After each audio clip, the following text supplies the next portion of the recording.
سعید کے مہمان معظم تشریف لا چکے، میں چند اظہار کی حاضری پیش کر کے حضرت کو دعوت خطاب دینے والا ہوں۔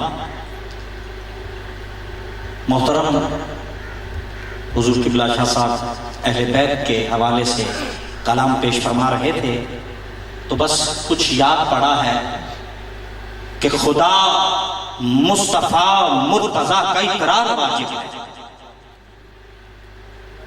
جسے سمجھ آتی ہے وہ سبحان اللہ ضرور کہے۔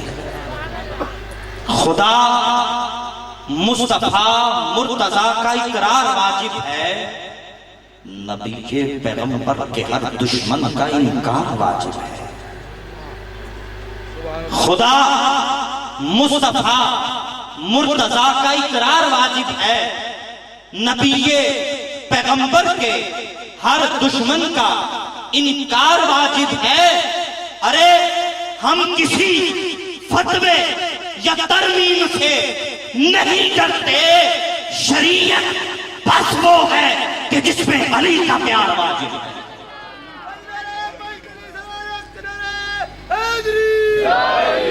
شریعت بس وہ ہے کہ جس میں علی کا پیار واجب ہے۔ اور سنیے کہ رک گیا کیوں روتا دے اوصاف جلی کہتے ہوئے، رک گیا کیوں روتا دے اوصاف جلی کہتے ہوئے، ارے کیوں جھجھکتا ہے تو علی کو ولی کہتے ہوئے، رک گیا کیوں روتا دے اوصاف جلی کہتے ہوئے، کیوں جھجھکتا ہے تو علی کو ولی کہتے ہوئے، جب انہیں مولا کل تسلیم کرتا ہے تو پھر تجھے کیوں موت آتی ہے یا علی کہتے ہوئے، تو پھر تجھے کیوں موت آتی ہے یا علی کہتے ہوئے۔ اب مولا کائنات کی بارگاہ سے امام حسنین کریم مین کی بارگاہ میں چلتے ہیں کہ آداب مصطفیٰ میں شریعت کھڑی ہے۔ سبحان اللہ کہیں، جنہیں سمجھ آ رہی ہے وہ سبحان اللہ کہیں۔ پیش کر رہا ہوں کہ آداب مصطفیٰ میں شریعت کھڑی رہی، دروازہ بطول پہ امامت کھڑی رہی۔ ارے سجدے میں تھے حضور، سجدے میں تھے حضور، در پشت تھے حسین، ارے بیٹھے رہے حسین اور عبادت کھڑی رہی، بیٹھے رہے حسین عبادت کھڑی رہی۔ اور حضور مولا کائنات اور حسنین کریمین کی والدہ محترمہ کی عظمت نہ بیان کروں تو تکمیل نہیں ہوتی۔ کسی شاعر نے بہت خوبصورت لکھا کہ میرا خدا جسے اوج کمال دیتا ہے، حافظ صاحب، میرا خدا جسے اوج کمال دیتا ہے اسے بطول کی چوکھٹ پہ ڈال دیتا ہے۔ میرا خدا جسے اوج کمال دیتا ہے اسے بطول کی چوکھٹ پہ ڈال دیتا ہے۔ یارو اگر کسی کو پرکھنا ہو تو بس یا علی کہہ دو، یہ وہ نام ہے جو شجرے کھنگال دیتا ہے۔ ارے یہ وہ نام ہے جو شجرے کھنگال دیتا ہے۔ اور سنیے کہ جن کے سجدوں سے منور ہے جبین آفتاب، جن کے سجدوں سے منور ہے جبین آفتاب، میرے حرفوں کی عبادت ان خدا والوں کے نام، اور میری شہرت کا لہو نظر شہیدان وفا، میری شہرت کا لہو نظر شہیدان وفا، میرے جذبوں کی عقیدت ان کربلا والوں کے نام۔ سامعین محترم، بلا تاخیر واجب الاحترام، واجب التعظیم، نہایت ذی محتشم، ذی قدر، ذی شان جناب حضور پیر طریقت رہبر شریعت حضور حضرت خواجہ غلام مصطفیٰ فخری صاحب دامت برکاتہ القدسیہ آپ کی خدمت میں عرض پرداز ہوں کہ آپ اپنے روحانی، وجدانی، عرفانی خطاب دل نواز سے حاضرین و سامعین کے قلوب و اذہان کو معطر و معمر فرمائے۔ نعرہ تکبیر۔ نعرہ رسالت، نعرہ رسالت، نعرہ رسالت، نعرہ حیدری۔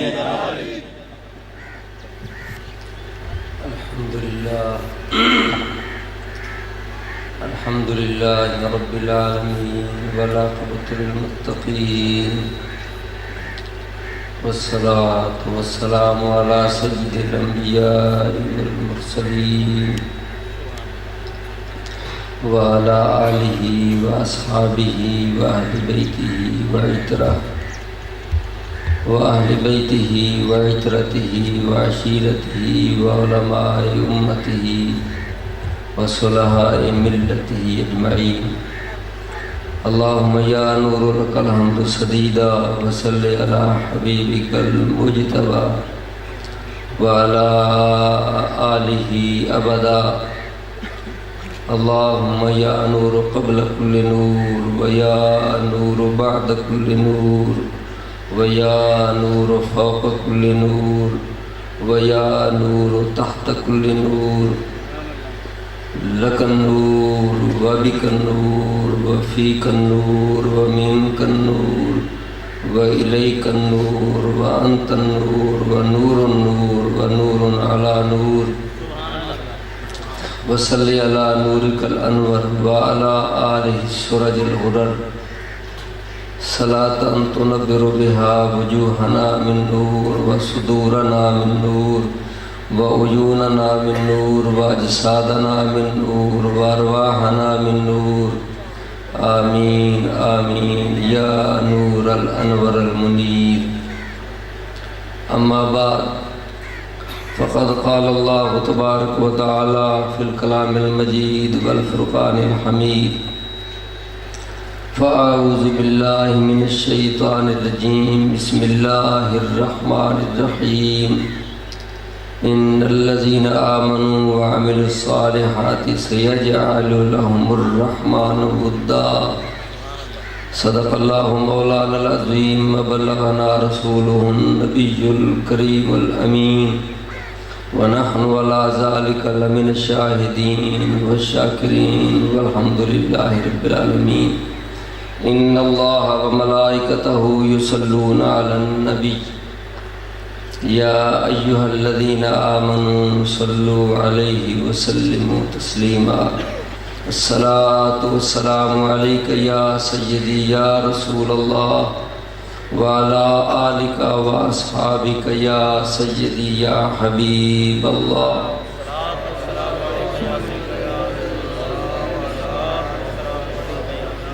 الصلاة والسلام عليك يا سيدي يا رسول الله وعلى آلك وأصحابك يا سيدي يا حبيب الله. گرامی قادر نہایت ہی واجب الاحترام دوستوں، بزرگوں، نوجوان ساتھیوں، آج کی یہ مقدس محفل پاک، نورانی، ایمانی، ایکانی، لاسانی محفل پاک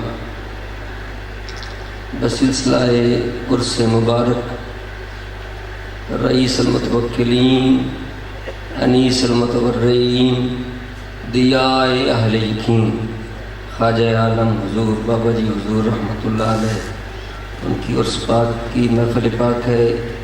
اور اس سلسلہ عرس میں اس کا انعقاد ہے. دعا ہے رب العالمین آپ کی اور میری حاضری قبول و منظور فرمائے. کیونکہ یہ روحانی محفل پاک ہے، عرس کی محفل پاک ہے.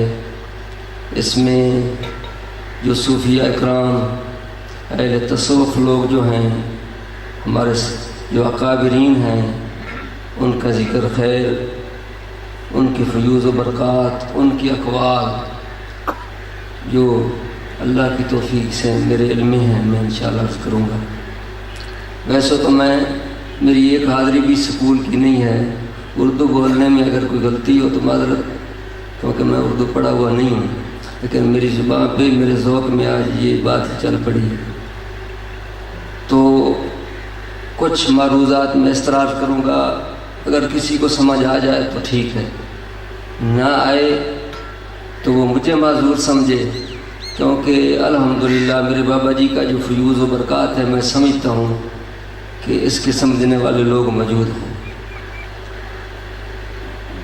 اولیاء کرام فرماتے ہیں جس میں حضور پیر میلی شاہ صاحب رحمۃ اللہ علیہ کے مرشد کامل خواجہ شمس الدین سیالوی، ان کے مرشد خواجہ محمد شاہ سلیمان پیر پٹھان توسویل الرحمہ، ان کے پیر خواجہ نور محمد مہاروی رحمۃ اللہ علیہ، ان کے مرشد کریم حضرت خواجہ فخر جہاں صاحب، ان کے مرشد نظام الدین اورنگ آبادی، ان کے مرشد جو ہیں شیخ کلیم اللہ جہاں آبادی، آپ کا میں ملفوظ سنانے لگا۔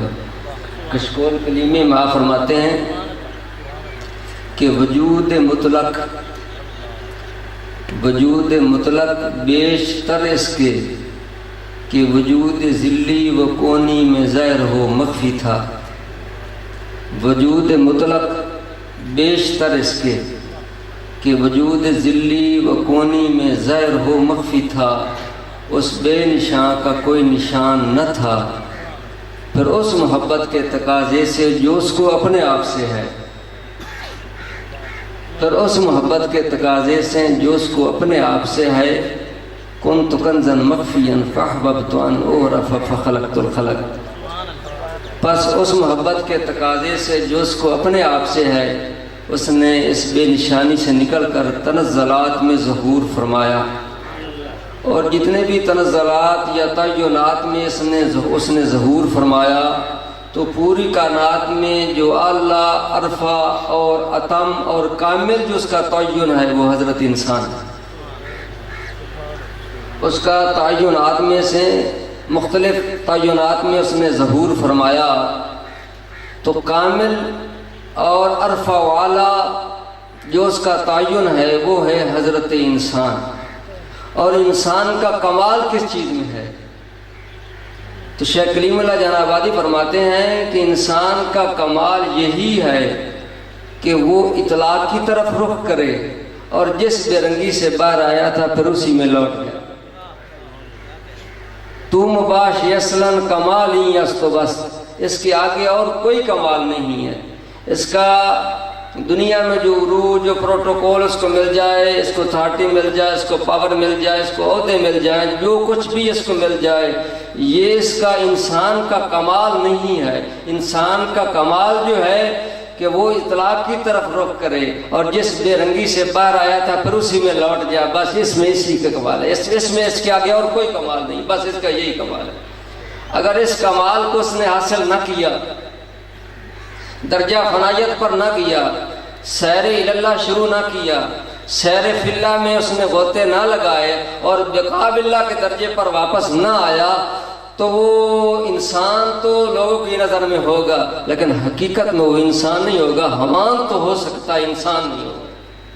کامل انسان وہی ہے جو اپنی حقیقت کو پہچان جائے اور وہ اطلاق کی طرف رخ کرے، جس بے رنگی سے باہر آیا تھا پھر اسی میں لوٹ جائے، اور اس کا لوٹنا کوئی جسمانی طور پہ نہیں ہوتا، فکری طور پر ہوتا ہے۔ فکر جو ہمیں اولیاء کرام سمجھاتے ہیں، جس کو مراقبہ کہتے ہیں، اس کا ذریعہ آپ اس کے آگے فرماتے ہیں کہ یہ جو کیفیت میں لوٹنے والی، اس کا خیمہ بے خودی ہے، اور یہ حالت موت سے مشابہت رکھتی ہے، اور یہ حالت جو ہے موت سے مشابہت رکھتی ہے۔ فرق اتنا ہے کہ موت میں حضوری نہیں، اس میں سوائے حضور کی اور کچھ نہیں۔ یہ حالت موت سے مشابہت رکھتی ہے۔ موتو قبل ان تموتو، موت سے پہلے مر جانا۔ اس میں مرنا کس چیز سے ہے؟ خواہشات سے مرنا۔ اسی لیے مولانا روم فرماتے ہیں دل بدست آور کے حج اکبر است، دل بدست آور کے حج اکبر است، از ہزارہ کعبہ یک دل بہتر است۔ دل بدست، اے انسان دل بدست، اگر تیرا دل تیرے ہاتھ میں آ جائے، اس کو تو دنیا کی علیہ سے بچا لے، خواہشات کے اوپر تیرا کنٹرول ہو جائے۔ جب دل تیرے ہاتھ میں آ جائے اس کو تو پکڑ لے، اپنی خواہشات کو پکڑ لے، اپنے جو فکرات ہیں دنیا والے، اس کو اگر تو روک لے، دل کو اپنے ہاتھ میں تھام لے، تو یہ ہزاروں کعبہ سے بہتر ہے، ہزاروں اور کروڑوں حجے کرنے سے یہ بہتر ہے۔ وہ تو فرض شریعت کی بات ہے، ادھر نہیں ہم جاتے، کیونکہ وہ شریعت جو ہے یہ ضروری ہے، میرے محبوب کا لباس پاک ہے۔ مگر صوفیاء کرام فرماتے ہیں کہ دل بدست آور کے حج اکبر، اگر تو نے ایسا کر لیا، اپنے دل کو اپنے ہاتھ میں لے لیا، جیسے شیخ نے فرمایا تو نے کر لیا، اپنی خواہشات، اپنے تکبرات اور جاہ و جلال کی خواہش، جو مرتبے جو دماغ میں تھا اس کو نکال دیا، دل کو پکڑ لیا، تو دل بدست آور کے حج اکبرست، از ہزارہ کعبہ یک دل بہترست، از ہزارہ کعبہ یک دل بہترست، از ہزارہ کعبہ یک دل بہترست۔ کیا مطلب یہ ہے، اس کعبہ کو حضرت سیدنا ابراہیم علیہ السلام نے اس کی تعمیر کی، اور سیدنا اسماعیل علیہ السلام، ان کعبے کو جو ہاتھ لگے ہیں وہ خلیل پاک کے لگے ہیں۔ یہ جو انسان ہے اس کو جلیل نے بنایا ہے، فرمایا خلقت بیدیہ، شیطان نے اس کے ساتھ تکبر کیا جس کو ہم نے اپنے دونوں ہاتھوں سے تیار کیا۔ خلقت بیدیہ، بیدیہ دیہ جو ہے یہ تثنیہ کا صیغہ ہے، دونوں ہاتھوں سے تیار کیا۔ مگر یہ بات نہیں ہے کہ اس کے جو ہاتھ ہیں وہ نعوذ باللہ ہماری طرح ہیں، اس میں لام ہے، شام ہے، ہڈیاں ہیں، ایسا نہیں۔ اس کا جو بے مثل و بے مثال ہاتھ ہے، جس کے ہاتھ میں تبارک الذی بیدہ الملک، جس کے ہاتھ میں پوری کائنات ہے، اس نے اپنے دونوں ہاتھوں سے انسان کو بنایا ہے۔ بھلا یہ تو بتاؤ، ایک گھر کو خلیل پاک بنائے، اللہ کا نبی بنائے، ایک وہ گھر ہے جس کو وہ خود بنائے۔ قلوب المؤمنین عرش اللہ تعالی، مومنوں کے جو دل ہوتے ہیں وہ اللہ کے عرش ہوتے ہیں۔ تو انسان جو ہے اس کا بہت بڑا مقام ہے، مگر شریعت پہ آ جانے کے بعد یہ نہیں کہ وہ اس کی منزل پوری ہو گئی، اب اس عالم بن گیا، شریعت پر چل گیا تو اس کی منزل پوری ہو۔ شریعت کے آگے پھر طریقت بھی ہے، حقیقت بھی ہے، معرفت بھی ہے۔ ہاں، سلف صالحین جو ہیں، اکابرین حضرات جو ہیں، ان کا اس بات میں کوئی اختلاف نہیں ہے کہ شریعت علیحدہ ہے، طریقت علیحدہ ہے، حقیقت علیحدہ ہے، معرفت علیحدہ ہے۔ شریعت کی کوئی پرواہ نہیں ہے، وہ جاتی ہے تو جانے دو، ہمیں تو معرفت سے غرض ہے، تو ایسی بات نہیں ہے۔ اصل میں جو درخت ہوتا ہے نا، درخت جو ہے یہ شریعت ہے، اس کی جو شاخیں ہیں وہ طریقت ہے، ہاں جی، اس کی نشو و نما جو ہے وہ حقیقت ہے، اس کا پھل جو ہے وہ معرفت ہے۔ ایسا ممکن نہیں کہ درخت نہ ہو اور پھل میسر آ جائے، ایسا نہیں ہے۔ میری بابا جی کے ساتھ جب ملاقات شروع سے بعد مثال کے قریب ہوتی تھی، آپ کے مریدین بیٹھے ہوئے، فرماتے نماز پڑھا کرو، فرماتے تھے بابا جی نماز پڑھا کرو، نماز کے بغیر چارہ نہیں، نماز پڑھا کرو۔ فخری صاحب میرے حق میں یہ دعا کرنا کہ اللہ میرا میزان نہ لگائے، میں شاہد ہوں اس بات کا، اللہ میرا میزان نہ لگائے، اگر ہارون رشید کا میزان لگا تو میرا کیا بنے گا۔ یہ عبودیت ہے، یہ کامل عبودیت ہے۔ سنو، یہ جو میں بات میں شروع کیا نا، یہ کامل عبودیت ہے۔ جب انسان چلتا ہے نا تو درمیان میں جب جاتا ہے نا تو اس کے اوپر ایسی حالات آ جاتے ہیں، اس وقت اس کے اوپر جذب غالب آ جاتا ہے۔ آخری جو منزل ہے نا کامل انسان کی، وہ عبودیت ہی ہوتی ہے۔ یہ عبودیت کی نشانی ہے۔ میرا کیا بنے گا، میرا کیا ہوگا۔ آقا پاک صلی اللہ علیہ وسلم کے بارے میں مشرکین مکہ نے یہ کہا تھا کہ اس نبی کو نعوذ باللہ کیا ہوا، یہ بازاروں میں چلتا ہے، خرید فروخت کرتا ہے، اس کو کیا ہو چکا ہے۔ اس کا یہ مطلب نہیں جو کامل ہو جاتا ہے وہ کسی کمرے میں داخل ہو جاتا ہے، نکلتا ہی نہیں۔ عبودیت آ جاتی ہے، بقا باللہ جو ہے نا، بقا باللہ جو آخری ڈگری ہے۔ صوفیہ کرام کے نزدیک آخری ڈگری جو ہے، بعض کہتے ہیں تسلیم و رضا ہے، کشتگان خنجر تسلیم را، ہر زمان از غیب و جان و دیگر است، تسلیم و رضا ہے۔ بعض فرماتے ہیں اسی کا دوسرا نام بقا باللہ ہے۔ جو آغاز جس نے نہیں کیا وہ بقا باللہ نہیں سمجھ سکتا، انسان پھر واپس اسی جگہ پہ آ جاتا ہے جہاں سے شروع ہوتا، مگر اب اس کی آنکھ اور ہے، اس کی نگاہ اور ہے۔ وہ ہم جب کسی تعین کو دیکھتے ہیں تو ہمارے ذہن میں صرف وہ تعین ہی ہوتا ہے، وہ محبوب حقیقی نہیں ہوتا۔ بقا باللہ والے جو ہوتے ہیں جس چیز کو بھی دیکھتے ہیں اسی کے جلوے دیکھتے ہیں، جس چیز پر ان کی آنکھ پڑتی ہے وہ اسی کو دیکھتے ہیں، حتیٰ کو جب خود کو دیکھتے ہیں پردہ پھر بھی نہیں رہتا۔ تو انسان کا کمال دنیا میں یہی ہے، وہ اطلاع کی طرف رخ کرے، وہ اپنی منزل کو پالے۔ اللہ اکبر، سبحان اللہ۔ اپنے من میں ڈوب جا، اپنے من میں ڈوب کر پا جا سراغ زندگی، اپنے من میں ڈوب کر پا جا سراغ زندگی، میرا نہیں بنتا تو نہ بن، اپنا تو بن۔ پانی پانی کر گئی مجھ کو کلندر کی بات، تو جھکا جب غیر کے آگے نہ تن تیرا۔ اللہ اکبر اللہ اکبر۔ تو چونکہ یہ روحانی محفل ہے اور میرا یہ عقیدہ و ایمان ہے الحمدللہ کہ بابا جی سن رہے ہیں، اسی لیے میں ان کی خوشی کے لیے یہ جو الفاظ استعمال کر رہا ہوں۔ مجھے یہ بھی پتہ ہے کہ کم لوگ میری بات کو سمجھیں گے، مگر میری یہ دعا بھی ہے اور بابا جی کی نگاہ بھی ہے، کاش کہ ہم اپنی منظر کی طرف لوٹ آئیں، کاش کہ ہم اپنی منظر کی طرف لوٹ آئیں جو جس لیے اللہ نے ہمیں پیدا کیا۔ وما خلقت الجن والانس الا لیعبدون کی شرح پڑھ کے دیکھیں، داتا صاحب رحمۃ اللہ علیہ فرماتے ہیں عبادت بغیر معرفت کی کس طرح ممکن ہے؟ جب تک معرفت نہ ملے وہ حاصل ہوگی تو عبادت کیسے کی جائے گی؟ تو ثابت ہوا کہ اصل جو عبادات ہے وہ ان کو عبادت کا پتہ ہی اولیاء کرام کو ہے، عبادات کا جو صحیح طریقہ ہے وہ پتہ ہی اولیاء کرام کو ہے۔ تو اللہ رب العزت جل وعلا ہمیں اولیاء کرام کے نقش قدم پر چلنے کی توفیق عطا فرمائے۔ اور یہ سلسلہ سلوک جو ہے، جب انسان بیعت ہوتا ہے نا شیخ کے ساتھ، اس کے ہاتھ پر بیعت کرتا ہے، تو اس کا جو روحانی معاملہ ہے نا وہ میں تھوڑا سا کرنے لگا ہوں۔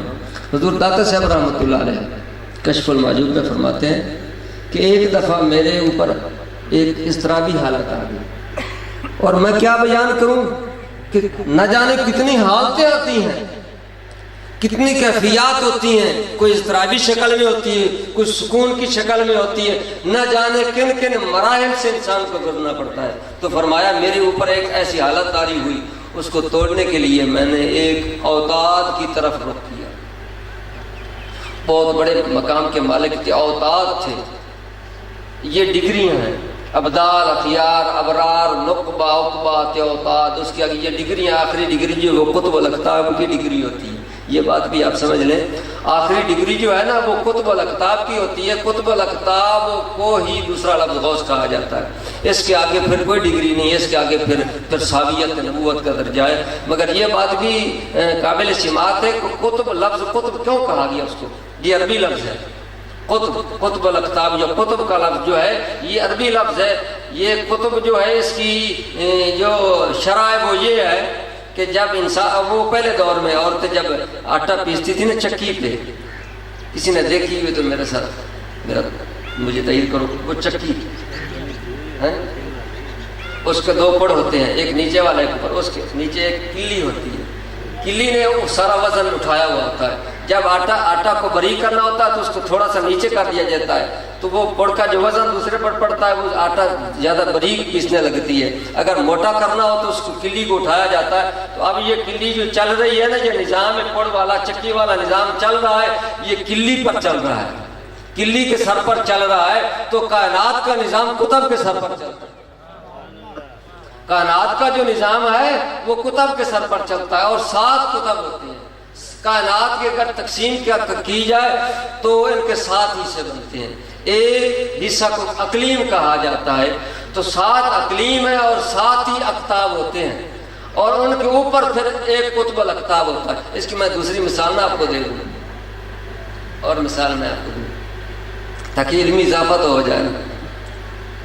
یہ آپ نے دیکھا ہوگا، میری اس طرف زیادہ توجہ نہیں ہے، میں نے یہ دیکھا ہے کہ بہت بڑا ٹی وی ہے، اس میں سی ڈی ڈالی جاتی ہے، وہ چلائی جاتی ہے، ہاتھ میں ریموٹ ہوتا ہے، وہ سی ڈی کو آگے کرنا ہے تو ادھر سے کر لیتا ہے، ادھر پڑا ہوا ہے، وہ حجم میں بہت بڑا ہے، یہ حجم میں بالکل چھوٹا ہے، یہ حجم میں بالکل چھوٹا ہے، وہ حجم میں بہت بڑا ہے۔ مگر اس کو آگے کرنا ہے، پیچھے کرنا ہے، بند کرنا ہے، چلانا ہے، جو کرنا ہے ادھر بیٹھ کر ہم کر سکتے ہیں۔ وہ حجم میں بہت بڑا ہے، مگر بنانے والے نے کمال کر دیا، جو پرزہ اس میں رکھا وہ اس میں بھی رکھا، جو پرزہ اس میں رکھا ہے اس میں بھی رکھا ہے۔ مگر یاد رکھو وہ ان پہ غالب نہیں ہے، ریموٹ پہ وہ غالب نہیں، ریموٹ اس پہ غالب ہے۔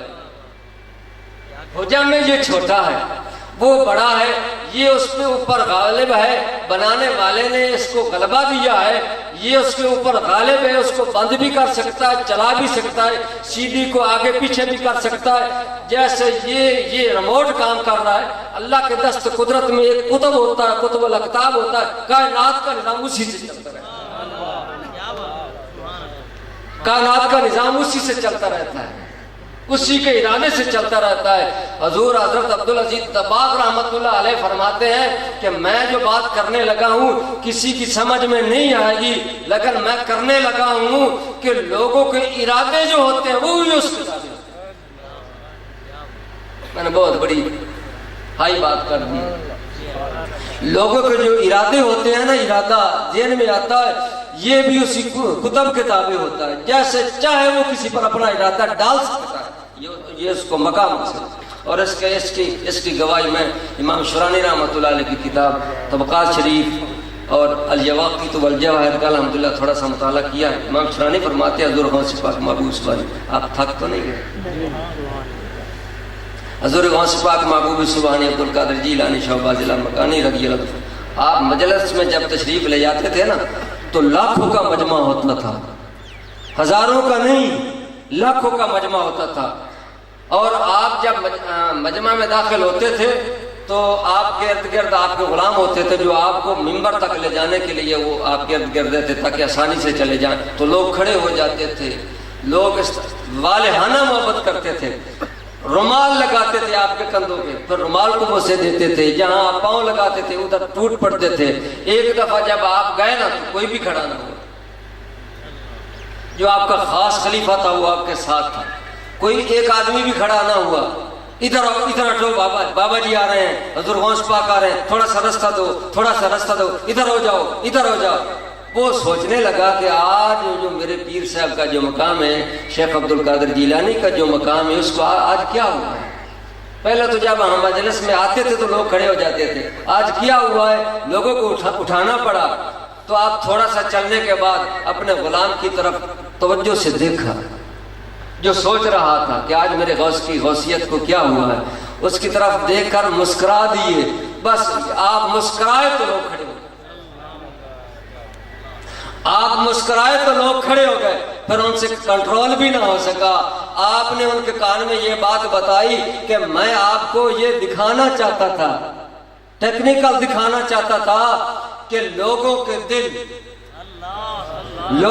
دل اللہ نے عبدالقادر جیلانی کے ہاتھ میں دے دیے ہیں، یہ میری اپنی مرضی ہے، پکڑ لو یا چھوڑ۔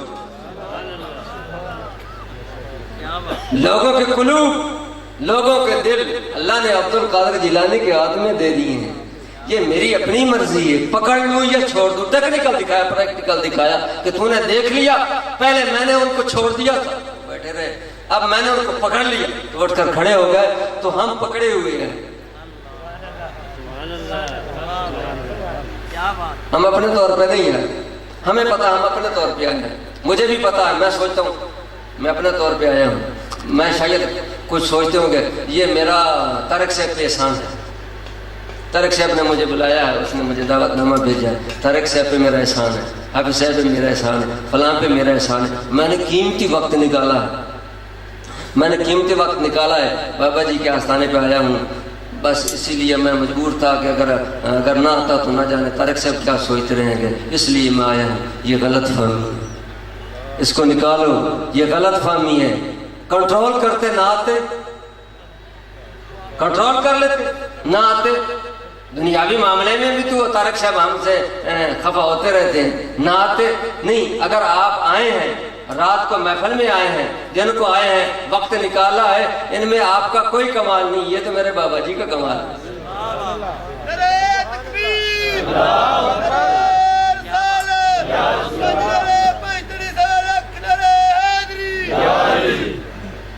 ہمارے جس آستانے پہ میری پیدائش ہے نا، وہ سلسلہ قادریہ سے منسلک ہے، اور قادریہ قلندریہ سلسلہ حضور بابا جندے شاہ صاحب رحمۃ اللہ علیہ۔ چونکہ میری نسبت تو توس شریف ہے، میرے والد صاحب کی بھی توس شریف ہے، مگر اس آستانے پہ جس آستانے پہ میری پیدائش ہے، ان کا ایک واقعہ اسی موضوع پہ آ گیا۔ ان کا ایک مرید تھا، اس کا نام تھا حکیم منظور احمد صاحب، اس نے خود مجھے یہ بات بتائی، خود مجھے بتائی، کیونکہ ادھر آتے تھے لوگ، وہ نسبت کی وجہ سے مجھ سے کوئی بات پوشیدہ نہیں رکھ سکتے تھے۔ انہوں نے ایک بات بتائی کہ میں کئی دن تک بابا جی کی بیعت کے بعد بابا جی کی خدمت میں رہا، مگر میرے دل میں یہ بات آتی رہی کہ بابا جی نے مجھے ابھی تک کچھ دیا نہیں۔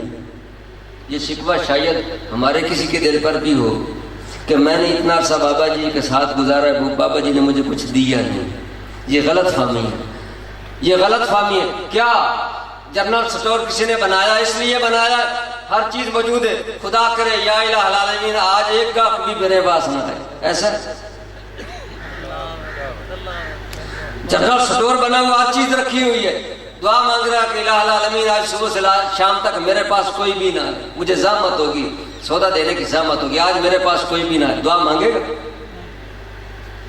سوچ لو، وہ دعا مانگے گا کہ اگر کاش کے صبح سے لے کر شام تک لوگ آتے رہیں گے، کیونکہ دکان بنائی اسی لیے ہے۔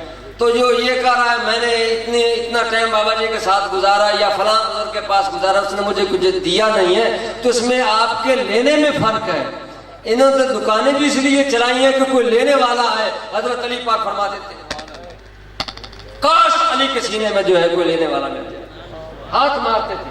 مولا مشکل کشانہ مدینۃ العلم والی بابوہا کی شان والے علی پاک فرماتے ہیں کاش جو علی کے سینے میں ہے، کاش کوئی لینے والا مل جائے۔ یہ تو تلاش کرتے ہیں، سالکین کو تلاش کرتے ہیں، مگر مقدر والا کوئی آ جائے تو یہ چھپاتے نہیں، سوا دیتے ہیں، مانگنے سے بھی زیادہ دیتے ہیں۔ تو وہ کہنے لگا مجھے غلط فہمی ہے، بابا جی کی دعا سے مجھے اردو آ رہا ہے، بابا جی کی دعا سے توجہ سے مجھے اردو آ رہا ہے۔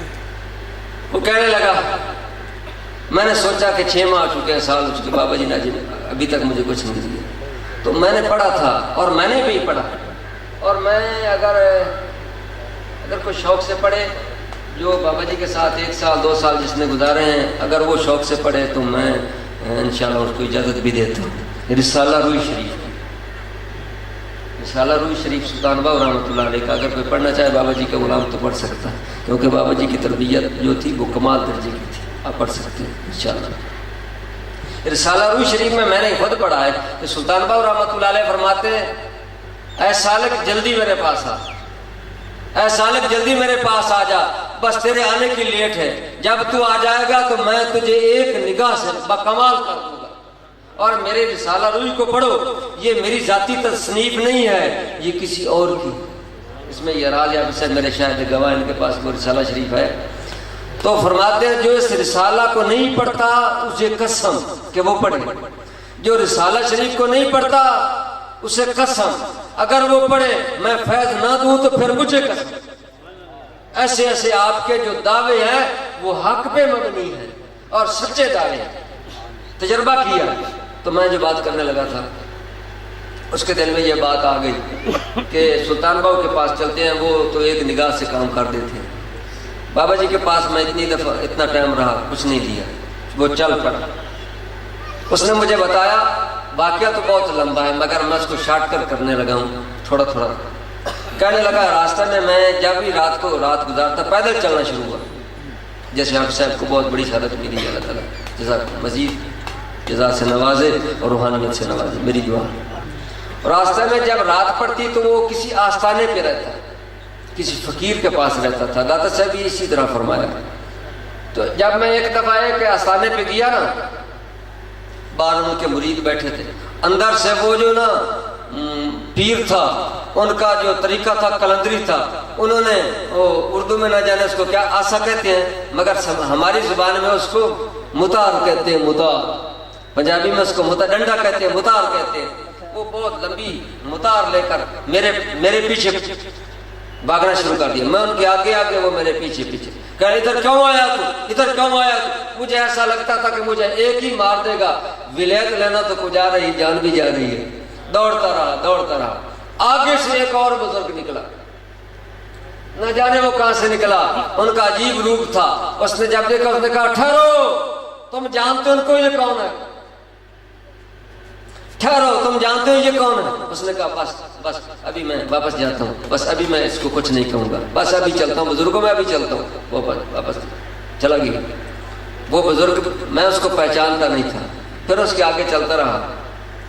وہاں دریا کراس کرنا تھا، میرے پاس جو کشتی کا جو کرایہ تھا وہ بھی نہیں تھا، وہ کرایہ بھی مجھے کسی نے اچانک دے دیا، یہ کشتی کا کرایہ وہ بھی میں لے لیا۔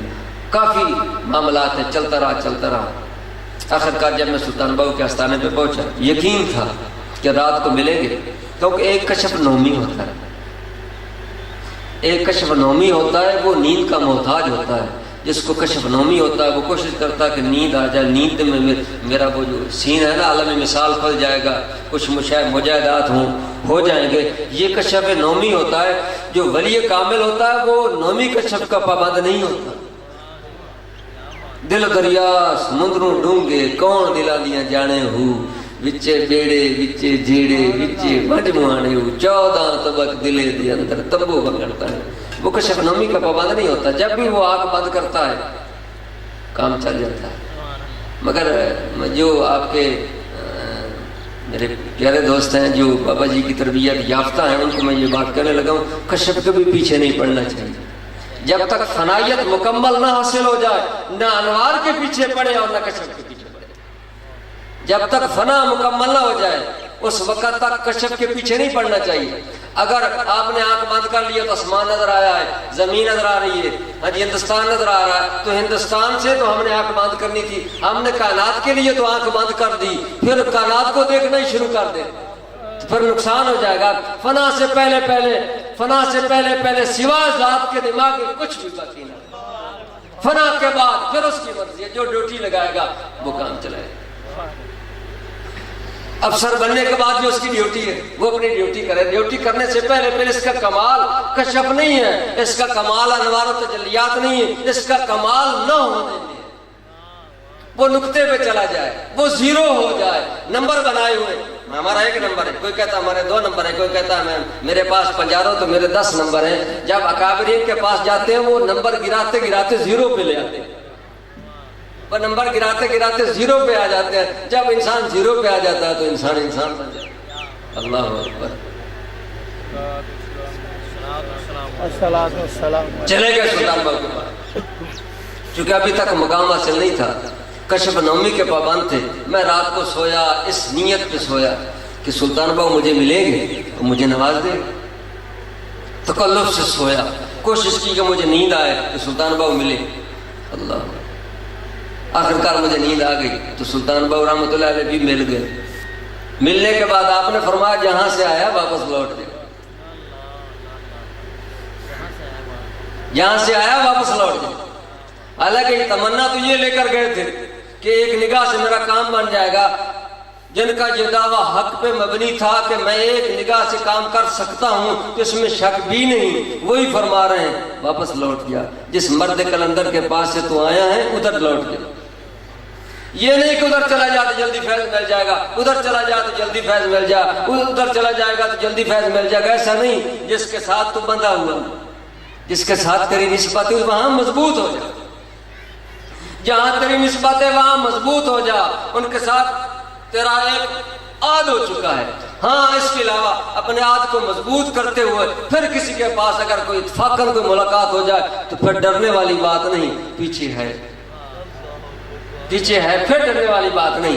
نظام الدین اولیاء محبوب اللہ رحمۃ اللہ علیہ آخری دور میں بڈھیپے میں جب لوگ ان کو ایک پگوڑے میں اٹھاتے تھے تو اٹھانے والا ایک آدمی جو خوش نصیب تھا، آپ نے اوپر سے دیکھا کہ بہت خوش نصیب ہے اور اس کا دل جو صاف ہے اور بہتر یہ ہے اس کو نوازا جائے۔ انہوں نے توجہ ڈال کر اس کو درجہ ولایت پر فیض کر دیا۔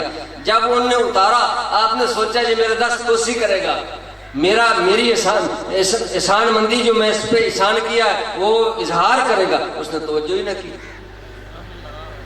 آپ نے فرمایا دیکھ بیٹے میں نے آپ کو کوئی دولت دی ہے، انہوں نے کہا ہاں جی بابا جی آپ نے دی ہے۔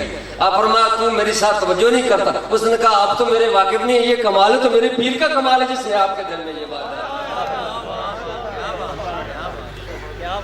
اس نے آپ تو میرے واقف آپ نہ دیتے، میں نے کہا تھا آپ کو میں آپ کا طالب بنا ہوں، میں تو آپ کا طالب نہیں بنا، آپ نے نوازا ہے، میں نہ آپ کو جانتا تھا نہ آپ مجھے جانتے، اس کے باوجود آپ نے نوازا ہے، تو یہ آپ کا ارادہ جو نوازنے والا یہ کرم تو میرے پیر کا ہے نا، جنہوں نے آپ کو آپ کی توجہ میری طرف کر دی ہے۔ پھر ڈرنے والی بات ہے، ہاں اگر پہلی نسبت سے اکھڑ گیا،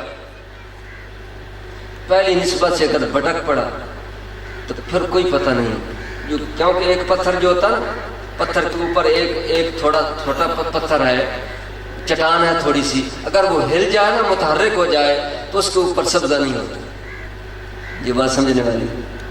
ایک پہاڑ ہے نا, پہاڑ کے اوپر ایک 10 من کی ایک چٹان ہے تھوڑی سی, اگر اس کے ساتھ جڑی ہوئی ہے اس کے اوپر سبزہ ہو جائے گا.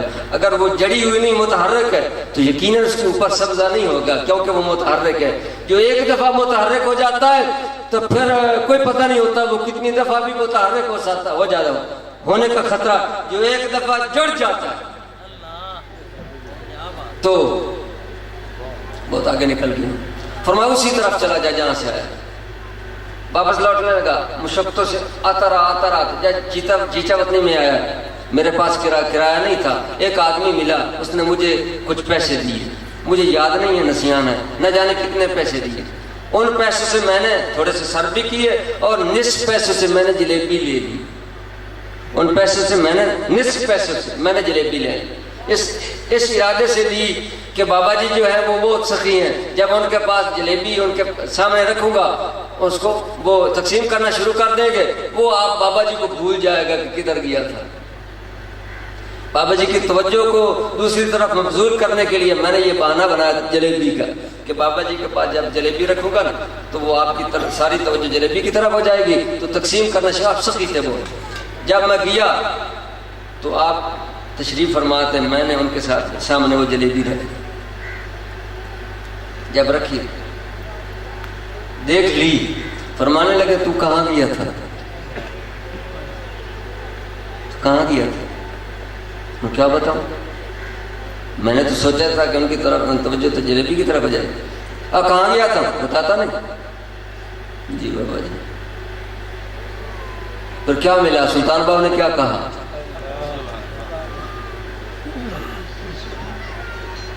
سلطان بابا نے کیا کہا؟ آقا کے سامنے بے خطا ہونا سب سے بڑی خطا ہے. یہ بات بھی قابل سماعت ہے. مرشد کے سامنے, باپ کے سامنے, والدہ کے سامنے, استاد کے سامنے اگر قصور نہ بھی ہو, یہ کہے کہ میرا کوئی قصور نہیں, یہ سب سے بڑا قصور ہے. آقا کے سامنے بے خطا ہونا سب سے بڑی خطا ہے. کہنے لگا بس بابا جی غلطی. فرمایا مجھے یہ تو بتا, جب وہ ملنگ آیا تھا آپ کو مارنے کے لیے, کس نے بچایا تھا؟ پہچانا تو نے اس کو؟ جب وہ درویش آپ کے پیچھے پڑا, آسا لے کر, متار لے کر, آپ دوڑ پڑے تھے, آگے والا جو آیا تھا جس نے بچایا تھا اس کو تو نے پہچانا تھا, وہ کون ہے؟ بابا جی کوئی پتہ نہیں. اچھا یہ بتا, جب کرائے کی ضرورت پڑی تھی, کشتی کو پار کرنا تھا, دریا عبور کرنا تھا, کشتی کے بارے میں جب تو پریشان ہوا, میرے پاس کرایہ نہیں, وہ جس نے کرایہ دیا تھا اس کو تو نے پہچانا تھا؟ ساتھ ہی ساتھ کرتے.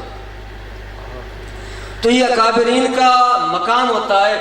یہ ضروری نہیں ہوتا کہ وہ ان کو جسمانی طور پر جانا پڑے, ایسی بات نہیں. ان کو اللہ تعالیٰ یہ مقام عطا فرما دیتا ہے کہ وہ جس صورت, جس شکل میں چاہیں اور جہاں چاہیں وہ اپنا تمثل چھوڑ سکتے ہیں. یہ بات بھی قابل سماعت ہے, سمجھنے والی بات ہے. انسان کامل جو ہوتا ہے وہ ایک جگہ بیٹھا ہوا ہے, اگر وہ اللہ کی توفیق سے, اللہ کی مشیت کے مطابق, اگر وہ کائنات کے کسی کونے میں جس شکل کے ساتھ ظاہر ہونا چاہے وہ ہو سکتا ہے. قریب و بعید کے پردے ان کے سامنے ختم ہو جاتے ہیں.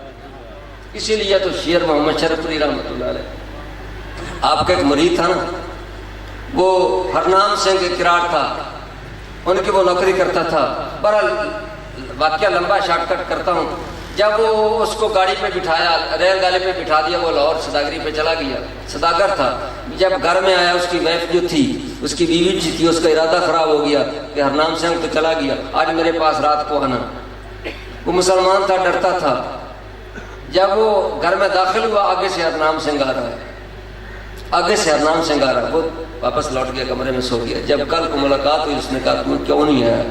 تجھے پتا تھا میں نے کیا کہنا تھا, کیوں ڈر گیا تو؟ اس نے کہا میں تو آ رہا تھا, آگے سے ہرنام سنگھ آ رہا تھا. اس نے کہا جھوٹ بولتے ہو, مسلمان ہو کر جھوٹ بولتے ہو, بس آج رات کو آنا. کل رات پھر گئے تو آگے سے ہرنام سنگھ آ رہا ہے. اس نے کہا, اگلے دن وہ ملی, اس نے کہا ڈاؤنیا, اس نے کہا آگے سے ہرنام سنگھ آ رہا ہے. اس نے کہا یہ گرانت ہے میرے سر پہ. تو خود اس نے گاڑی پہ بٹھایا, وہ تو ادھر نہیں ہے, کون آج رات ضرور آنا. جب تیسری رات وہ گیا, آگے سے ہرنام سنگھ آ رہا ہے. پھر دوڑا اور واپس گھر کو روانہ ہوا.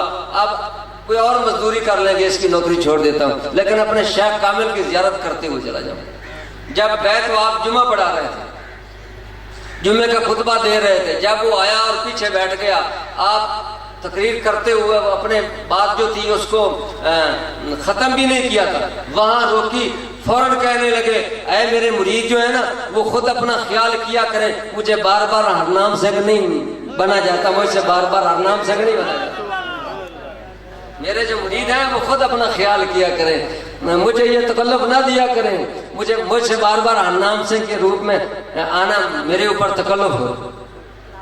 اللہ اکبر۔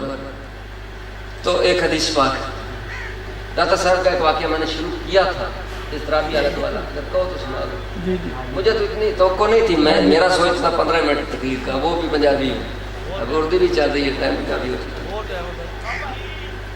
تو داتا صاحب کا میں نے جو واقعہ شروع کیا تھا نا، وہ واقعہ یہ ہے کہ فرمایا میرے اوپر ایک اضطرابی حالت تاری ہوئی، میں کہ ابدال اوتاد کے پاس چلا گیا، میرے اندر کی جو بات تھی نا وہ میں بیان نہیں کر پا سکتا، کہ وہ ایسی خفیہ بات تھی، میں ندامت محسوس کرتا تھا کہ میں اوتاد کی بارگاہ میں ایسی بات کیسے کروں گا۔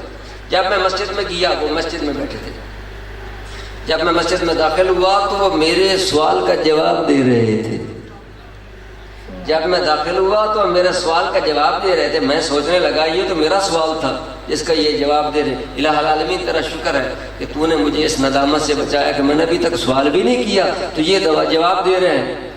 جب میں نے پوچھا، سلام کیا، قدم بوسی کرنے کے بعد میں نے پوچھا بابا جی آپ یہ کس سے مخاطب تھے؟ آپ فرمائے اس پلر کے ساتھ، ستون کے پاس، یہ ستون نے ابھی سوال کیا تھا، یہ ستون نے ابھی سوال کیا تھا، میں اس کو جواب دے رہا، میں نے پھر رب کا شکر ادا کیا، الہ العالمین تو نے میرے والا سوال ایک پلر سے کروا دیا۔ اس کے بعد جب میں فارغ ہوا تو فرمایا یہ بات بھی قابل سماعت ہے، فرمایا اے فرزند من آج کے بعد میرے پاس جسمانی طور پر نہیں آنا،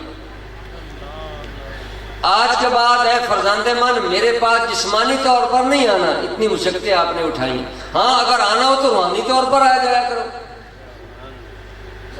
ہاں اگر آنا ہو تو روحانی طور پر آ جایا کرو، مگر اے فرزند من ایک بات میں آپ کے ذہن میں ڈالنا چاہتا ہوں، وہ یہ ہے کہ فلاں سن، فلاں تاریخ، فلاں وار، فلاں دن سے میں تجھے لگاتار دیکھتا آ رہا ہوں، فلاں سن، فلاں تاریخ سے، فلاں دن سے میں تجھے لگاتار دیکھتا آ رہا ہوں، اگر اللہ نے چاہا تو دیکھتا رہوں گا، لگاتار دیکھتا رہا۔ ایک بات سوچنے والی ہے، یہ بات قابل سماعت، سب باتیں قابل سماعت۔ یہ دیکھو ادھر سے ادھر سے چیوٹی چلی ہے، اب سر ادھر سے چیوٹی چلی ہے، میں اس کو دیکھ رہا ہوں، ادھر سے چلیے چلیے چلیے، میں دیکھتا رہا، چلتی چلتی ادھر آ گئی، چلتی چلتی ادھر چلی، جب ادھر سے وہ چلی ادھر آئی تو چیوٹی کے لیے یہ ماضی، چیوٹی کے لیے ادھر سے جب چلی تھی اس کو تھوڑا سا وقت لگا، وہ اس کی ماضی ہے، یہ اس کا حال ہے، وہ اس کا مستقبل ہے، مگر میرے لیے نا حال ہی حال ہے، مستقبل اور ماضی نہیں، سمجھے بات؟ کیونکہ وہ چھوٹی ہے نا، اس کا سفر ہے، وہ سفر طے کرتے کرتے جب ادھر آئے اس کو دوسری چوٹی پوچھ لے تو وہ اس کا ماضی بنے گا، آغاز بنے گا سفر کا، اس کا انجام جو ہے وہ منتہا جو ہے اگلی وہ اس کا مستقبل ہے، یہ اس کا حال ہے، میرے لیے اس کا چلنا، اس کا مستقبل، اس کا حال، اس کی ماضی میرے لیے حال ہی حال ہے، میرے لیے ماضی نہیں ہے۔ اسی طریقے سے جو اولیاء کرام ہوتے ہیں نا، میں تجھے لگاتار دیکھتا آ رہا ہوں، میں تجھے لگاتار دیکھتا آ رہا ہوں، ان کے لیے یہ لگاتار دیکھنا ماضی نہیں، وہ تو یکساں دیکھتے ہی رہے، یہ تو نبی پاک صلی اللہ علیہ وسلم کے غلام ہیں، آقا کا کیا مقام ہے، آقا کا کیا مقام ہے، نبیوں کے سلطان کا کیا مقام ہے، اللہ اکبر اللہ اکبر لا الہ الا اللہ واللہ اکبر اللہ اکبر وللہ، میں تجھے لگاتار دیکھتا فلاں تاریخ فلاں سن، آپ نے فرمایا، میں نے فوراً غور کیا، میں نے سوچا وہ کون سا وقت تھا، وہ کون سا سن، تاریخ، دن، فرمایا مجھے فوراً یاد آ گیا وہ وہی دن تھا جس دن میں نے اپنا ہاتھ شیخ کے ہاتھ میں دیا، وہ وہی دن تھا جس دن میں نے اپنا ہاتھ اپنے شیخ کے ہاتھ میں دیا تھا، وہ دن تھا۔ تو ہاتھ تو دیا حضرت ابو الفضل خدلی رحمۃ اللہ علیہ کے ہاتھ میں، مگر ادھر اوتاد کی بھی ڈیوٹی لگی ہوئی ہے۔ پہلے وہ کیوں نہیں، انہوں نے یہ کہا فلاں تاریخ سے دیکھتا آ رہا ہوں، معلوم ہوا پہلے کیوں نہیں دیکھا؟ پہلے تو دیکھتے تھے کیونکہ وہ اسے فورس میں داخل نہیں تھے، جب داخل ہوئے تو دیکھتا آ رہا۔ تو جو سالک چلتا ہے اس پر نہ جانے کن کن کی توجہ ہوتی ہے، اکابرین کی توجہ ہوتی ہے اس کے اوپر۔ تو اللہ رب العزت جل وعلا یہ جو کچھ میں نے آپ کو سنایا ہے یہ میں نے کتابوں میں پڑھا ہے، اور دعا فرمائیں یہ میرا مقام نہیں ہے، حقیقت جانو میں حلفیہ کہہ سکتا ہوں میرا مقام نہیں ہے، میں نے صرف کتابوں میں پڑھا، بابا جی کی صحبت سے اولیاء کرام کی صحبت سے میں نے جو فیوز و برکات حاصل کی ہیں میں نے آپ کو سنا دی ہیں، اور آپ یہ دعا فرمائیں جو میرا قول ہے یہ میرا حال بھی بن جائے۔ یہ جو میرا قول ہے نا میں آپ کو سنایا، اللہ آپ کو اور مجھے یہ ہمارا حال بنا دے۔ اور حضرت جنون مصری کا ایک قول آپ یاد فرمائیں، حضرت جنون مصری رحمۃ اللہ علیہ فرماتے ہیں کہ ایک آدمی لوگوں کے سامنے اپنے آپ کو اس طرح پیش کرتا ہے۔ کون فرماتے ہیں؟ حضرت جنون مصری رحمۃ اللہ علیہ۔ یہ بات بہت ہی زیادہ قابل توجہ۔ جو آدمی اپنے آپ کو لوگوں کے سامنے ایسی صورت، ایسی سیرت، ایسی امتیازی شکل میں پیش کرتا ہے کہ دیکھنے والے سمجھیں کہ یہ کچھ ہے۔ دوبارہ دہراتا ہوں، جنون مصری رحمۃ اللہ علیہ فرماتے ہیں جو آدمی لباس کی وجہ سے، کیفیات کی وجہ سے، حال کی وجہ سے لوگوں کے سامنے اس طرح پیش ہوتا ہے کہ لوگ اس کو دیکھ کر، اس کے لباس کو دیکھ کر، اس کی وجہ کو دیکھ کر، اس کی صورت کو دیکھ کر، اس کے لباس کو دیکھ کر، اس کے حال کو دیکھ کر سمجھیں یہ کچھ ہے، مگر فی الوقت وہ کچھ ہے نہیں، تو وہ اللہ کی نظر سے گرتا چلا جائے گا، گرتا چلا جائے گا۔ وہ آدمی اللہ کی نگاہ سے گرتا چلا جائے گا، گرتا چلے جائے گا، گرتا چلے جائے گا، کیونکہ اس نے لوگوں کے سامنے قول میں، فعل میں، حرکات و سکنات میں ایسا پیش کیا کہ لوگوں نے سمجھا یہ کچھ ہے، وہ کچھ ہے نہیں، تو وہ اللہ کی نگاہ سے گر جائے گا۔ تو اسی لیے ہمارا حال، قول، فعل اللہ تعالیٰ یکساں فرما دے۔ یہ پہلے ہوتا ہے، یہ پہلے ہوتا ہے ایسا۔ عبودیت میں ایسا نہیں۔ عبودیت میں لباس کا یا ایک آدمی کی امتیازی شکل ہے، اس نے اپنی شکل امتیازی بنائی ہوئی ہے، دوسرے سے منفرد شکل ہے، تو لوگ سمجھے کہ یہ درویش ہے، درویش والی شکل بنائی ہوئی ہے تو وہ سمجھے گا کہ درویش ہے۔ مثال کے طور پر امامہ شریف ہے، وہ بہت اونچا اس کا شملہ نکلا ہوا ہے اور ایسا جبہ یا ایسے کوئی اس نے ڈیزائن بنایا ہوا ہے کہ لوگ ہماری طرف متوجہ ہوں، تو فی الوقت اگر اس میں وہ کیفیت نہیں تو یہ مقام نہیں۔ بس ہمارا یہ ہمیں کوئی جانے نہ جانے، ہمیں کوئی پرواہ نہیں ہونی چاہیے، ہمیں کائنات نہ جانے تو ہمیں کوئی پرواہ نہیں، بس ایک ہمیں جانے، ایک ہی نگاہ میں مقبول ہو جائے جو وہ ہمارا محبوب حقیقی، بس کوئی ہمیں جانتا ہے، اس کی توجہ ہمارے اوپر رہے، تو اللہ تعالیٰ ہمارے حال، ہمارے قول، ہمارے فعل، ہمارا ظاہر، ہمارا باطن اللہ تعالیٰ یکساں فرما دے۔ اور ایک حدیث پاک کا میں نے وعدہ کیا تھا، میں نے کسی کتاب میں یہ نہیں پڑھا کہ انسان یہ عمل کرے گا تو اللہ کی محبت اس کے لیے لازم ہو جائے گی۔ میں نے کسی کتاب میں نہیں پڑھا یہ فلاں وظیفہ کرے گا تو اللہ کی محبت اس کے اوپر لازم ہو جائے گی، فلاں کرے گا، فعل کرے گا، اللہ کی محبت لازم۔ ہاں ایک حدیث قدسی میں نے پڑھی ہے، حضرت معاذ بن جبل رضی اللہ تعالیٰ اس کے راوی ہیں، حضرت مسند امام احمد کے اندر یہ حدیث نقل ہے، اور راوی اس کے معاذ بن جبل ہے، یہ قابل سماعت ہے۔ آقا پاک صلی اللہ علیہ وسلم فرماتے ہیں کہ اللہ تعالیٰ فرماتا ہے، آقا پاک صلی اللہ علیہ وسلم نے فرمایا کہ قال اللہ تعالیٰ، اللہ تعالیٰ فرماتا ہے وجبت محبتی، میری محبت لازم ہو گئی، میری محبت فرض ہو گئی، میری محبت واجب ہو گئی، میری محبت ضروری ہو گئی۔ کن لوگوں کے لیے؟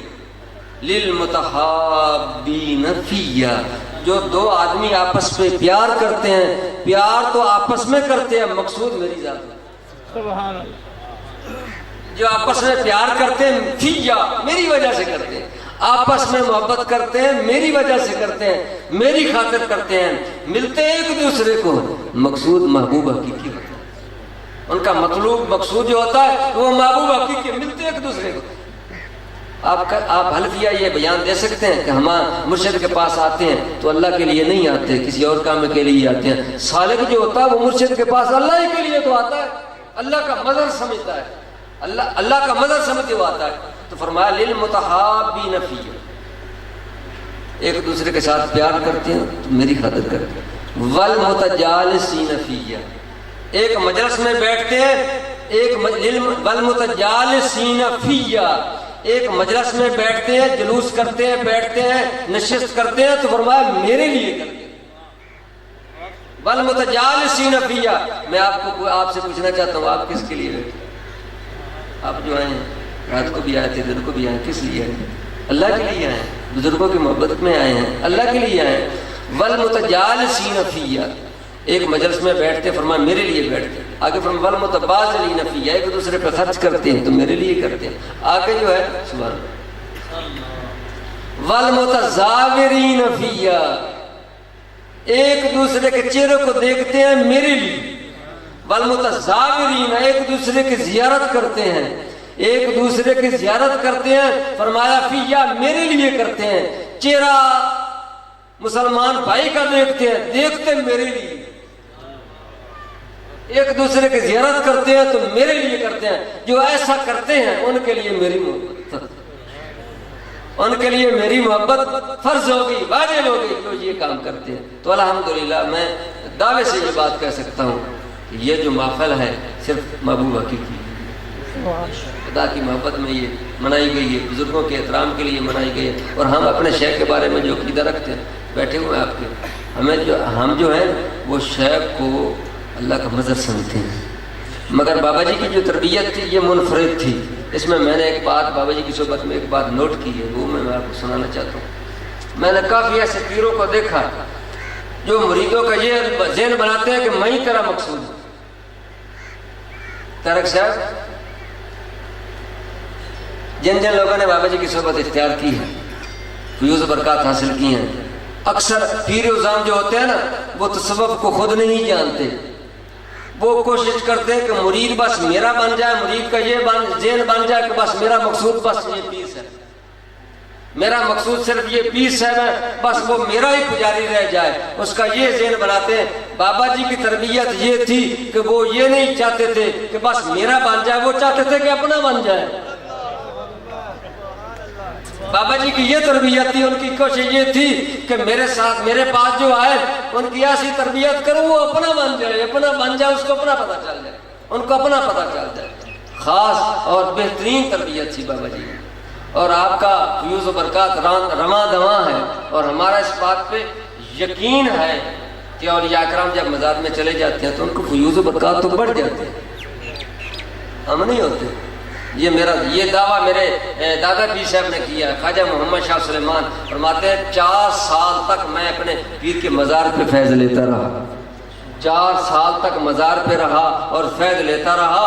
اور اتنا فیض لیا ہے اگر کوئی میرے پاس آ جائے جو مزار کے فیض کا منکر ہے، میں رابطہ کروا سکتا ہوں اور دکھا سکتا ہوں. یہ مزاروں والے دیتے ہیں یا نہیں؟ جو مشرق میں بیٹھ کر مغرب میں فیض دے سکتا ہے، کیا وہ مزار میں چلا جائے تو فیوز و برکات میں کمی آ جاتی ہے؟ ایسی کوئی کمی نہیں آتی، بلکہ فیوز و برکات بڑھ جاتی ہے. حضرت شمس الدین سیالوی رحمۃ اللہ علیہ کا قول، آپ فرماتے ہیں جب ولی دنیا میں رہتا ہے، جب ولی دنیا میں رہتا ہے تو وہ ایک حصہ جو ہے 10 حصوں میں سے ایک حصہ مخلوق کی طرف ہوتا ہے، 10 حصے اللہ کی طرف. ایک حصہ مخلوق کی طرف ہوتا ہے اور 10 حصے اللہ کی طرف ہوتا ہے. اس کو ڈر لگتا رہتا ہے کہ میرا سانس غافل نہ ہو جائے. وہ اپنے مقصود کی طرف لگا رہتا ہے، محبوب کی طرف اس کی توجہ ہوتی ہے. اس لیے پیر میل شاہ نے کسی نے مرید نے کہا بابا جی ہمارے پاس ہماری طرف توجہ کیجیے، بابا جی ہم آپ کے دروازے پہ ہمارے توجہ کیجیے. تو آپ نے فرمایا بیٹا یہ بات غلط ہے، میری توجہ کو اپنی طرف مبذول نہ کرو، آپ میری طرف توجہ رکھیں اور میں محبوب حقیقی کی طرف توجہ رکھوں گا. کام دونوں کا بنا رہے گا. آپ میری طرف آ جائیں، میں آپ کی طرف آ جاؤں تو کام کیسے بنے گا؟ تو وہ ایک حصہ مخلوق کی طرف ہوتے ہیں، 9 حصے اللہ کی طرف رہتے ہیں. جب وصال کر جاتے ہیں تو فرمایا ایک حصہ اللہ کی طرف ہوتے ہیں، 9 حصے مخلوق کی طرف آتے ہیں. وہ 9 حصے مخلوق کی طرف آ جاتے ہیں۔ ولی کے وصال کے بعد تو فیوز و برکات بڑھ جاتے ہیں، اور یہ مرتے نہیں، یہ مرتے نہیں۔ ہم جتنے حضرات آئے ہیں ان کا یہ عقیدہ نہیں، ہم تو زندہ سمجھ کر رہے ہیں۔ ولی مرتے نہیں، نقل مکانی کرتے ہیں، نقل مکانی کرتے ہیں، قبر میں چلے جاتے ہیں، بازار دیکھتے ہیں۔ مگر آپ کے پیر کا جو کمال تھا نا، آپ کے پیر کی جو سب سے بڑی کرامت تھی، وہ آج میں بیان ہی کر دوں۔ پہلے میں اس کو چھپاتا رہا، شاید میں نے بیان نہیں کیا، چھپاتا رہا، خاص دوستوں میں نے یہ بات بیان کی تھی، لیکن آج میں وہ بس میری وہ آخری بات ہے، میں بیان ضرور کروں یہ وہ کچھ میں نے دیکھا۔ لیکن یہ جو سلسلہ ہوتا ہے نا، یہ ایک اللہ کی طرف سے مشیت کا تقاضا ہے کہ میرا بابا جی کے ساتھ تعلق کا جو ذریعہ ہے وہ طارق صاحب ہیں، آپ صاحب ہیں۔ میں ایک شادی پہ آیا تھا، یہ جو بیٹھے ہوئے ہیں آپ کا اسکول میں، ہاں جی، یہ اس وقت بابا جی کی خدمت کر رہے تھے۔ پہلی ملاقات ہوئی تھی، اور اس کے بعد پھر دوسری ہوئی، اس کے بعد ایک تعلق پیدا ہو گیا۔ اور میں طارق صاحب کے ساتھ 2 دفعہ ادھر کیا ہوں بیاڑی آپ کے آستانے میں، اور 2 دفعہ بابا جی میرے پاس گئے۔ میں بھی زید آپ کے پاس 2 دفعہ گیا ہوں، بابا جی میرے پاس 2 دفعہ آئے تھے، اور آپ نے مجھے فرمایا تھا کہ فقیر صاحب میرا جنازہ آپ نے کروانا، میرا جنازہ آپ نے کروانا۔ میں نے کہا اگر زندگی موقع دیا تو انشاءاللہ میں نے پڑھا تھا۔ اور میں بابا جی کو اپنے طور پہ کہتا رہا کہ بابا جی اللہ آپ کی عمر دراز فرمائے گا، انشاءاللہ شفا ملے گی، یقین دہانی آپ کے عقیدت مندوں کی کرواتا رہا، لیکن آپ بار بار یہ فرماتے نہیں، ٹائم پورا ہو چکا ہے، ٹائم پورا ہو چکا ہے، بس میرا ٹائم تھوڑا باقی ہے، یہ آپ فرماتے رہے۔ بہرحال جب بابا جی کا وقت آیا، اس وقت مجھے بہت زیادہ بخار تھا، اور میں نے موبائل بھی بند کیا ہوا تھا۔ جب میں نے صبح کو وہ آن کیا تو حافظ صاحب کا میسیج مجھے ملا کہ بابا جی وصال کر گئے، مگر شدت سے بخار تھا، اور بہت زیادہ سردی کی وجہ سے بخار ہوتا تھا۔ میں نے میڈیسن کھا کے لیٹا ہوا تھا، جب میں نے میسیج پڑھا میں نے سوچا بابا کے ساتھ وعدہ بھی ہے اور بخار بھی اس قدر زیادہ ہے، نہ جانے میرا وعدہ وفا نہ ہو پائے، پریشان تھا۔ اور جب میں نے فون آن کیا آپ صاحب کے ساتھ بات کی، انہوں نے کہا نہیں آپ کوشش کریں۔ میں نے کہا میری صحت تو ٹھیک نہیں ہے، اور طارق صاحب انہوں نے کہا نہیں، آپ صاحب نے مجھے یاد نہیں آپ کوشش کریں۔ میں نے کہا اچھا میں کوشش کرتا ہوں۔ تو وہ ادھر گاڑی انہوں نے بھیجی تھی، بہرحال میں جب گھر سے نکلا تو تھوڑا سا سنبھلا، دیہڑی آتے میں ٹھیک ہو،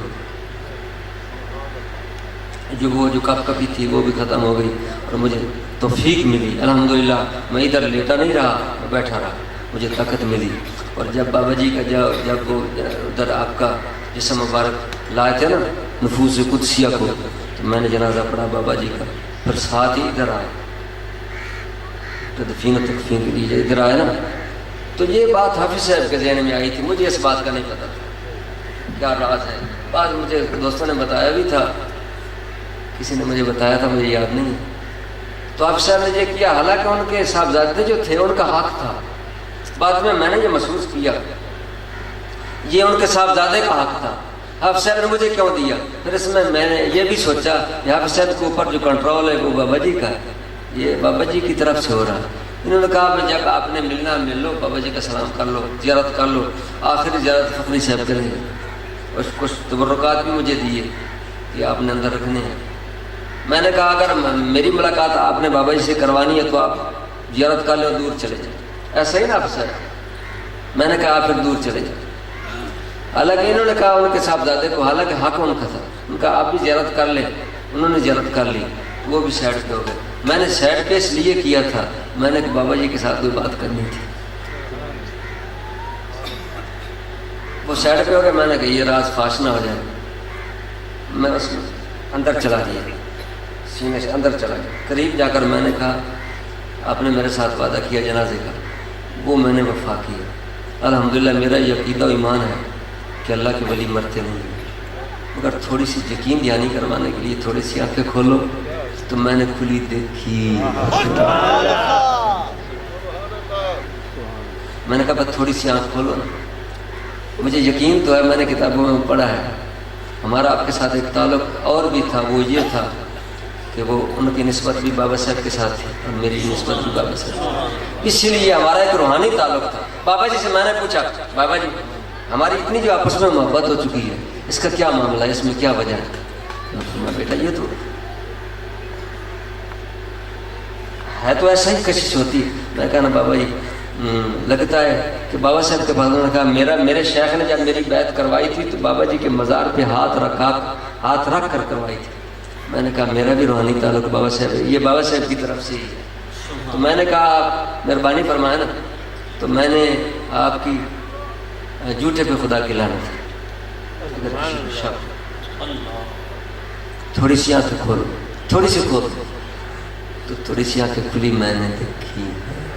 حالانکہ میں بعد میں اب صاحب یہ بتا کہ جب آپ نے بابا جی کو وہاں مقدس صندوق میں رکھا تھا، آنکھیں بند تھی یا کھلی تھی؟ تھوڑی سی بھی نہیں کھلی تھی۔ اور میں سٹیج پہ بیٹھ کر کہہ رہا ہوں میں نے تھوڑی سی کھلی دیکھی ہیں۔ اور یہ بھی ہے جب آدمی دنیا میں رخصت ہو جاتا ہے، میرا تجربہ ادھر ہمارے ہمام قبر گستان میں میری پیدائش جو 7 قبر گستان ہے، ہم نے کوئی دفعہ بچپن میں جنازے دیکھے، آنکھ جو ہوتی ہے وہ الٹی ہوتی ہے، آنکھ جو ہوتی ہے نا مرنے کے بعد الٹی ہو جاتی ہے، اس میں جب وہ طاقت ختم ہو جاتی ہے نا وہ تھوڑی سی دھیمی ہو جاتی ہے، الٹی ہو جاتی ہے، جب دیکھنے کے لیے اس کو ڈر لگتا ہے۔ میں بچہ تھا، ایسی آنکھیں دیکھی ہیں جس میں ڈر لگتا تھا، میں نے سیدھی دیکھی ہیں اور کھلی دیکھی،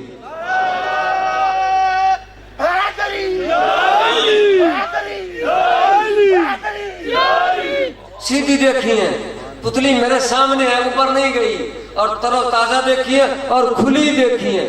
اب میرے پاس جو طاقت تھی نا میں نے کہا بابا السلام علیکم، اس کے بعد پھر کسی نے نہیں دیکھا، اس لیے میں نے کہا تھا کہ سب نے دیکھنا تو دیکھ لو، اس کے بعد پھر یہ کوئی سین نہ دیکھ لے، کیونکہ یہ راز کی باتیں یہ میرے اندر سینے کے اندر تھا۔ 2 سال تک میں نے خاص آپ کے مریضوں کو بتایا تھا، لیکن اعلانیہ طور پر میں نے نہیں کسی کو نہیں بتایا، لیکن اسی لیے یہ بات چھپنے چراغ مقبلہ ہرگز نہ میرت، یہ چراغ بجھے نہیں جاتے، یہ تا قیامت چلتے رہتے۔ اللہ رب العزت جل وعلا آپ کی اور میری حاضری قبول و منظور فرمائے۔ اللہ تعالیٰ جو آپ کی عقیدت مند ہے ان کی فیوز و برکات میں مزید برکت عطا فرمائے۔ اللہ تعالیٰ اس آستانہ پاک دنیا اور چگنی ترقی عطا فرمائے۔ ویسے میرا تقریر کرنے میں ابھی تک جی بھرا نہیں، مگر آپ لوگوں نے جانا ہے اس لیے میں کام کرتا ہوں۔ ہمارے حضرات اکرام